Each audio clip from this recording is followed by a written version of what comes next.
Hey friends, thanks for joining me today. I'm Jenny with Homeschool Teens with Jenny, and today we're going to look at Masterbooks, comparing religions. So we're going to do a flip through, we're going to talk a little bit about it. I'm actually going to show you how I wrote out my course description for this course if you're using it for high school, and that could be useful to you. So hopefully this video is packed with a lot of good information for you guys to decide if this would be a good fit for you and your family. So let's get started. Hey everyone, so we're going to go ahead and dive into the course of comparative religions. It's practical apologetics for the real world. It comes with these 3 books here. And I'll show you the whole course. We use this as a 1-semester course this year, so we only used book 1. But I'll show you how it's all formatted. So it'll tell you up front, it's for 11th and 12th graders. My 10th grader used it and he did fine, but he is one that likes to study deep when it comes to apologetics. So it is a course that requires a lot of reading and a lot of thought, but if your child's used to that, they'll do well with this. So it tells you here everything that's included.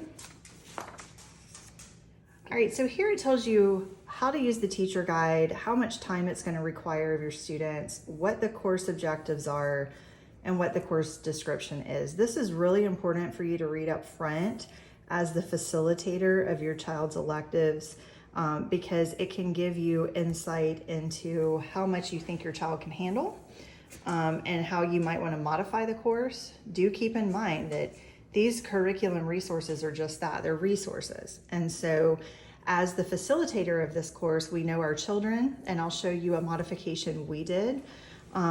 But reading through this is very helpful. It also helps you in writing your course descriptions if you choose to do that. So here they'll go over everything and they'll tell you the course objectives. I'm not going to go through that right now. You can download this on the Masterbooks website. I think they give you up to a week to look through, and you can even print it out if you prefer.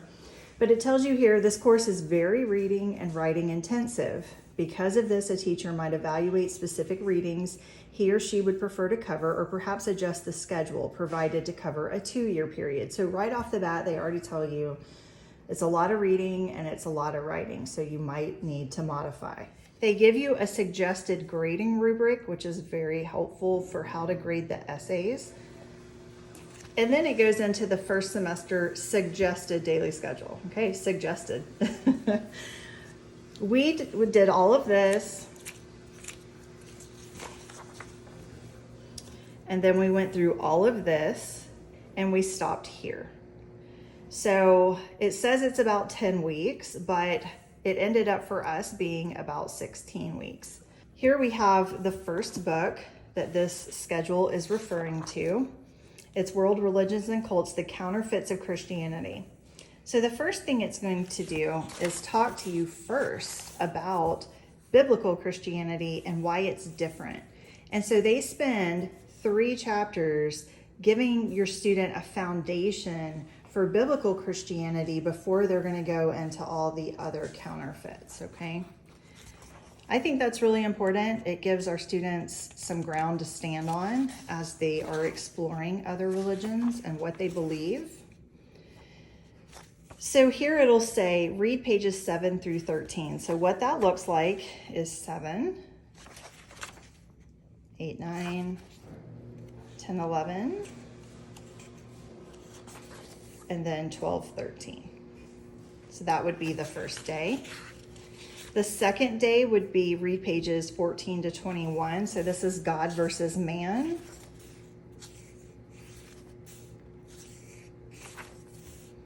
Okay. Then the third day, it says read chapter 1, 23 through 34. So you've got 9 pages there. What is biblical Christianity and why is it different for chapter 2?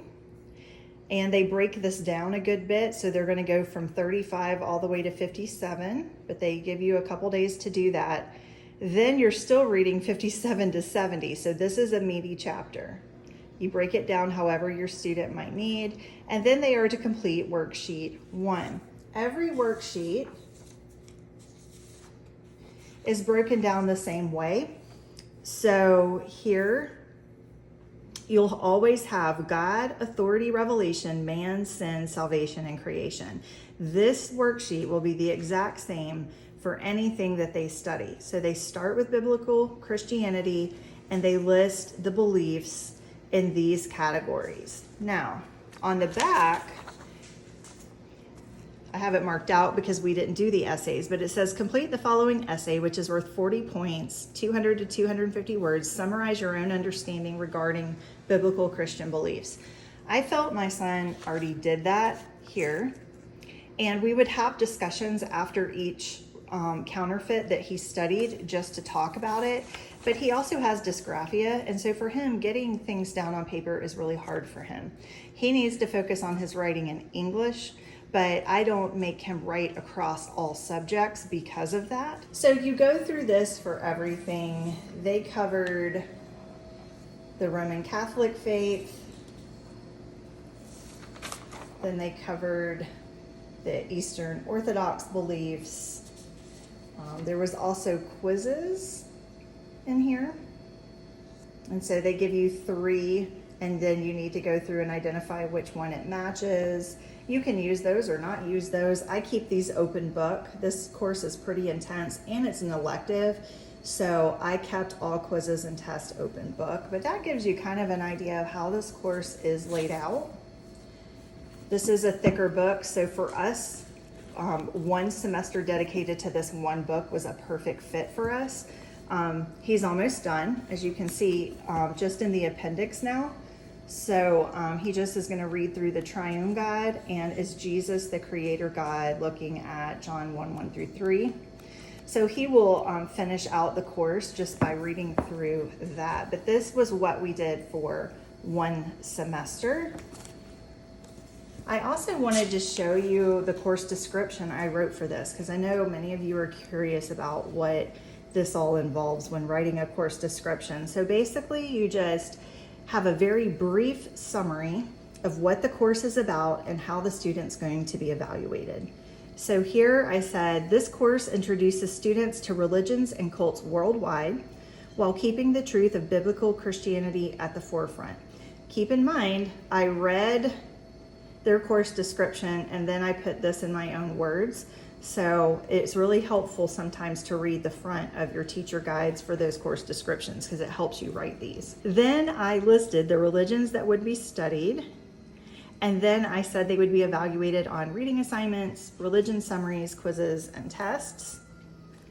I listed my primary sources, so the course itself, and then the one book that we used. It was 0.5 credits because it was only 1 semester. It was college prep. This is how I broke down the grading. This was the grading scale I used. This was the final grade, the completed date, and a lot of schools want to know what's the highest educational degree level achieved by the primary teacher. So because I have my Bachelor of Arts, I just put that in there. So that is what our course description looks like. If you keep going in this course, they will continue. I wrote that there's 14 weeks that goes along with volume 2, and this is also a pretty thick book.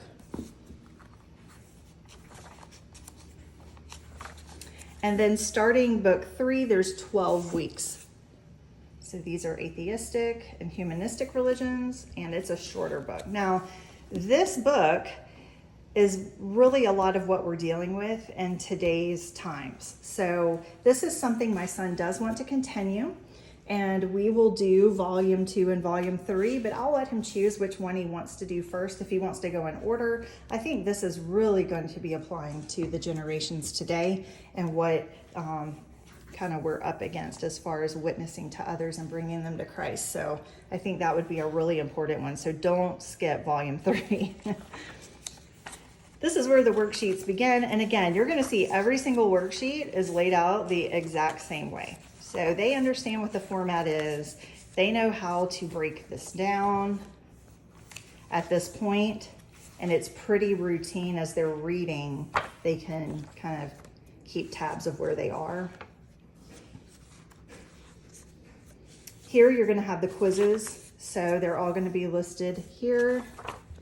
Then you're going to have the tests, and they're going to be here. Most of them are just short paragraphs that they want answers to. And then you have your answer key in the back. And I always just mark where we are so I can flip right to it, but it has everything listed out as a parent that you would need to grade the course, as well as quizzes and tests. So that is that. Also, the back has a nice summary to let you know you should expect 45 to 60 minutes a lesson, 5 days a week. We do not do this 5 days a week. We did it about 3 days a week. So that's another reason why it took us 16 weeks to get through what they scheduled 10 weeks of work. So you can adjust this however you need to adjust this. And again, they keep putting this note in here, so they know it's a lot. And you can adjust it however you feel like you need to. So thanks for sticking around and checking out that flip through with me. Let me know if it was helpful, if that's something that you guys might use. Are you gonna go for the whole thing for the full year? You think you might make some adjustments? I thought it was really valuable information. I learned a lot alongside my son just grading his assignments and us talking about the differences between what we believe and what other religions believe. So it was kind of fun. I really enjoyed it. He wants to continue it, so you'll probably see that pop back up. I don't know if we'll do it junior year or senior, but I'm definitely keeping it on my bookshelf. So thanks for sticking around, and I'll see you in the next one.